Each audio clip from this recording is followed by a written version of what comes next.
Imagine what if I told you that your favorite sports car from the 90s actually feels faster and more thrilling than the latest hypercars today. Sounds crazy, right? You'd expect all the new technology, insane horsepower, and advanced electronics to blow those old rides out of the water. But that's just not how it feels behind the wheel. There's something special about those classic machines that taps into a raw, unfiltered driving excitement that modern cars struggle to match.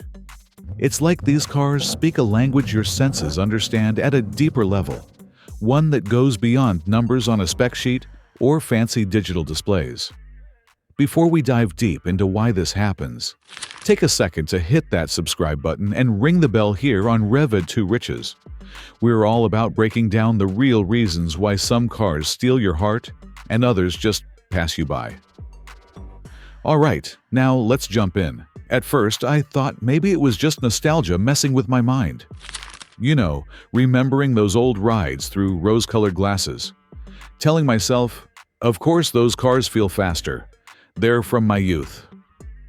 But the more I looked into it, the more I realized there are actual, tangible reasons why those cars feel faster, livelier, and way more fun to drive, even when they aren't packing the insane numbers on paper that modern supercars have. One of the biggest and most obvious factors is sound.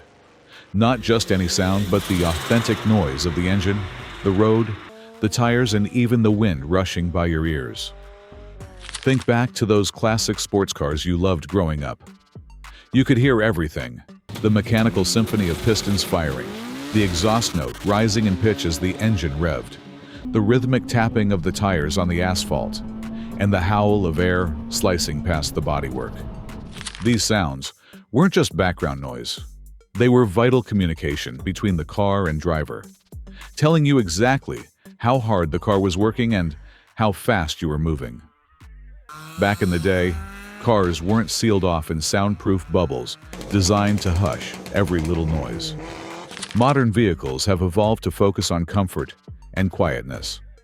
While that certainly has its perks, like being able to have a conversation without shouting or listening to music in peace, it also means that a lot of that sensory feedback has been stripped away.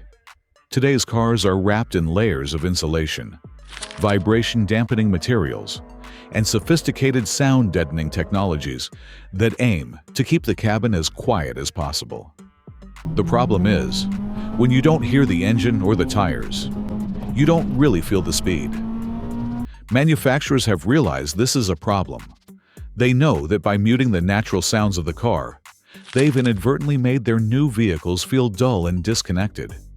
So, to solve this, many brands have turned to artificial solutions, pumping fake engine sounds into the cabin through speakers to try to simulate what's missing. Ford does it, BMW does it, Nissan, Lexus, Hyundai, Kia, even Volkswagen. They've all jumped on this bandwagon. You can hear it clearly if you listen carefully inside a modern Mustang or an M5. It's like your car suddenly sounds like a miniature Lamborghini trapped inside. Even when outside it sounds more like a vacuum cleaner. Now, don't get me wrong. Some of these artificial sound systems are impressively engineered, and for many drivers, they're an enjoyable feature. But for the true gearheads, this synthetic approach can feel hollow and forced. It's not the same visceral, raw experience you get when the car's real, mechanical noises fill your senses. The artificial sounds often lack the subtle variations and imperfections that make engine noise so engaging and unique. This focus on noise reduction and artificial enhancement has an unintended side effect. By removing or faking the natural acoustic feedback, manufacturers are making the driving experience more sterile and less exciting. When your car doesn't sound like it's working hard, your brain interprets that as not going fast, even if the speedometer says otherwise. Our brains use sound as a key sensory input to gauge velocity and performance. Without it, driving feels like watching a silent movie rather than being in the middle of an action scene. Let's talk about some examples. The 1995 Acura NSX, for instance, was revolutionary for its time. Not only was it incredibly fast and reliable, but it also produced an unmistakable engine note, a high-revving V6 with a crisp mechanical whine that let you know exactly what was going on under the hood. When you revved that engine, you didn't just hear it, you felt it in your bones. Contrast that with a modern supercar, like the latest Acura NSX, which features hybrid powertrains and multiple electric motors. It's faster and more powerful on paper, but the experience inside the cabin is far quieter, with much of the engine's character smoothed out or masked by electric motor, whirring in the sound insulation. Another classic example is the Mazda RX-7 FD. Its rotary engine produces a truly unique sound, a high-pitched, almost otherworldly scream that you simply can't replicate with artificial speakers or sound systems. When you push the car hard through the gears, that sound doesn't stay constant. It fluctuates wildly and unpredictably, reflecting the engine's instantaneous response to your inputs.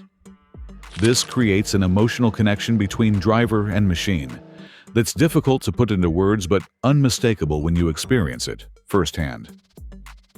The raw, mechanical melody of the rotary is part of what makes driving an RX-7 such a visceral experience, something that newer rotary-powered cars, or any modern electric vehicles for that matter, just can't match. Electric motors might be efficient and powerful, but they lack the complex symphony of sounds that come with a combustion engine working hard. There's a reason why car enthusiasts continue to cherish open exhausts and straight pipes, not just for louder noise, but because they reconnect drivers with the raw, unfiltered soundtrack of driving. The rumble of the engine, the bark of the exhaust, the subtle hum of the tires gripping the asphalt, and even the rush of wind against the bodywork were all part of the immersive sensory experience that made classic cars come alive. Back then, road noise, engine noise, and wind noise weren't seen as nuisances to be eliminated. They were embraced as vital feedback mechanisms that engaged the driver's senses and heightened the feeling of speed. In contrast, today's manufacturers focus heavily on creating a quiet, comfortable cabin environment, aggressively engineering out these natural sounds to reduce fatigue and noise pollution.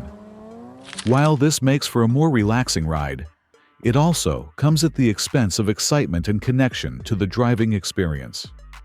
Sound is more than just background noise.